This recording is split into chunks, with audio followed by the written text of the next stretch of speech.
most successful. Each program utilizes all ranks throughout the department and could not be completed, much less be successful, were it not for the team effort that is again the hallmark of the fire service. In the spring of 2016, we started our application process. Out of 250 applications, we have before us 12 young men that are true survivors. These fire recruits are the final product of the application process to be a Forsyth County firefighter. They braved 34 weeks of arduous firefighter and EMS training. This was a successful recruit class that retained 12 of the original 13 candidates. Fire recruits are subjected to very strenuous physical and mental conditions that simulate what it will be like to respond to real-world incidents. It's not unusual to have one or two per class that drop out of the program due to the simple fact that not everybody has what it takes to be a firefighter. This class was very successful in the fact that we only lost one candidate, and that was in the first week of the program. This year's class is unique in that for the first time, we had recruits come to us with EMT or paramedic certifications, in part.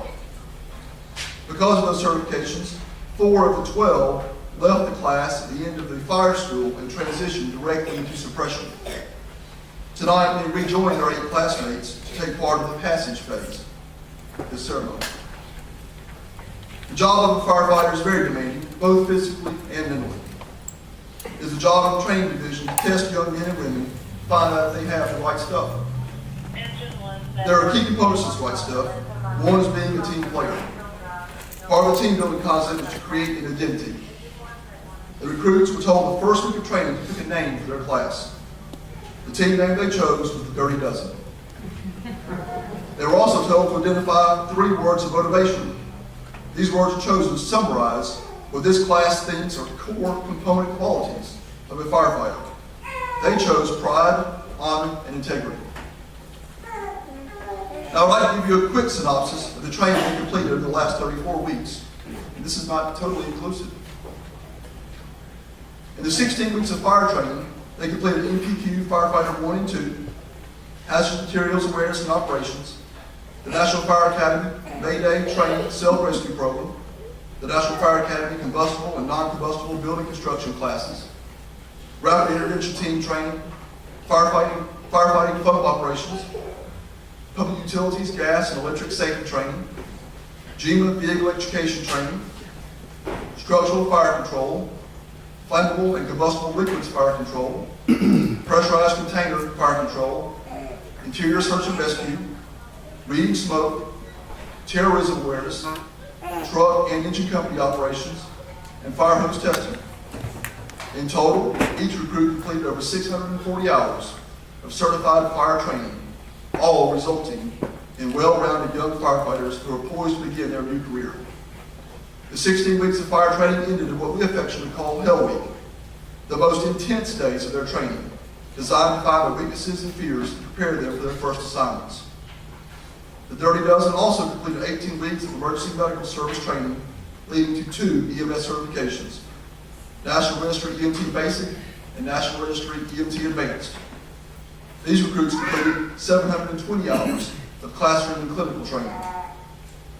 Ladies and gentlemen, please, a round of applause for our recruit class from 2016.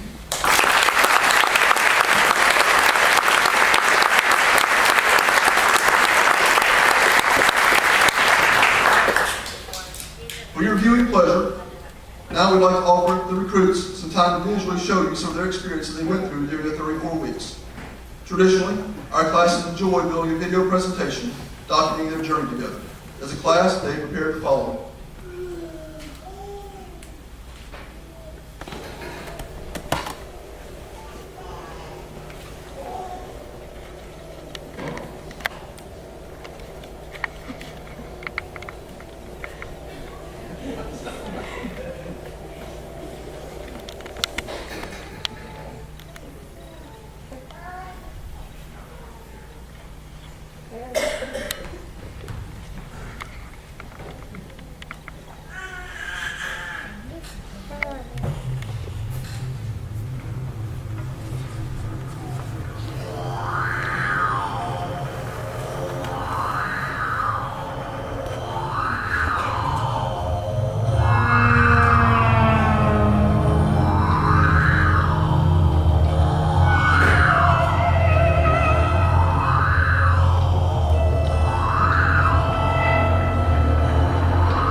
High-speed stuff, guys. Cool.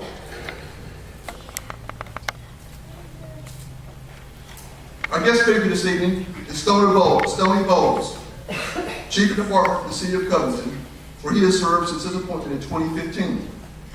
He has been in the fire service since 1984, when he began a 30-year tour of the Cobb County Fire and Emergency Services. Chief Bowles holds a Master's of Science in Organizational Leadership from Columbia Southern University. He's been married to his high school sweetheart since 1983. They have 2 adult children and are patiently awaiting grandchildren. Chief Bowles.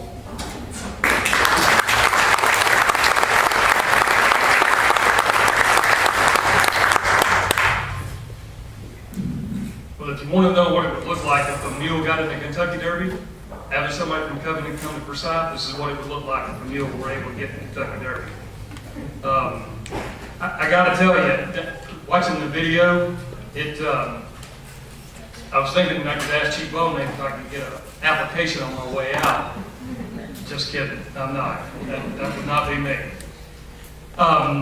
If you do this job properly, there's nothing more noble you will do with your life.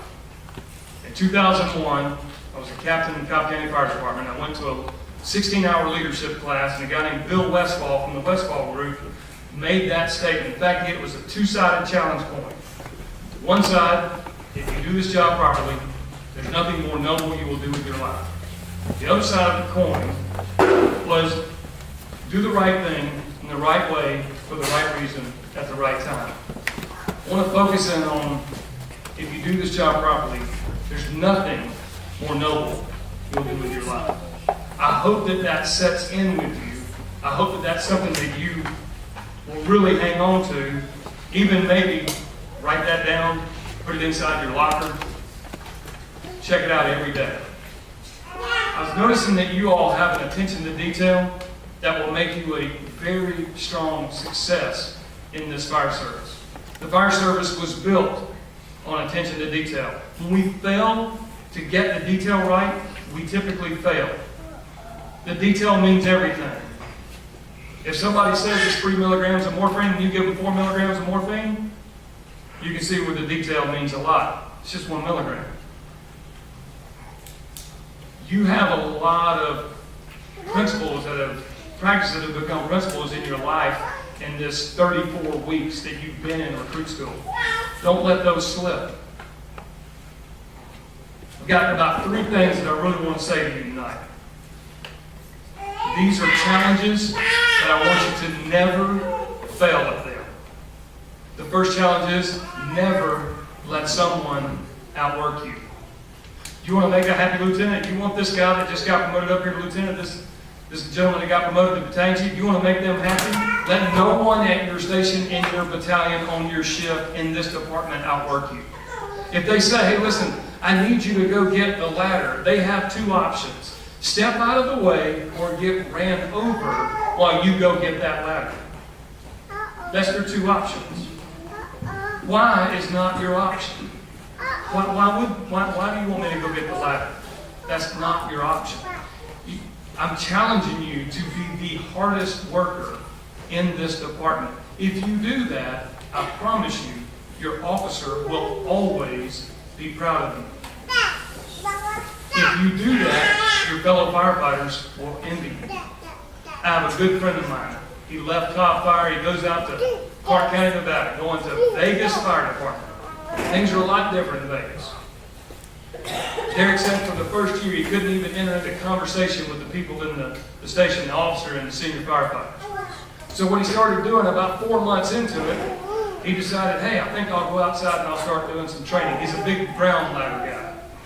And he pulls ground ladders and pulls ground ladders. It literally takes him about 4 or 5 months before the captain finally says, hey, what are you doing anyhow? Well, I'm out there pulling ground ladders, so I'm trying to perfect my craft. Attention to detail, that means a lot. He sent me a video. It took about 6 more months, but he sent me a video of them choreographed pulling a ladder, 24-foot ladder off, extending it on the side of their fire station, starting 2 saws, big handles.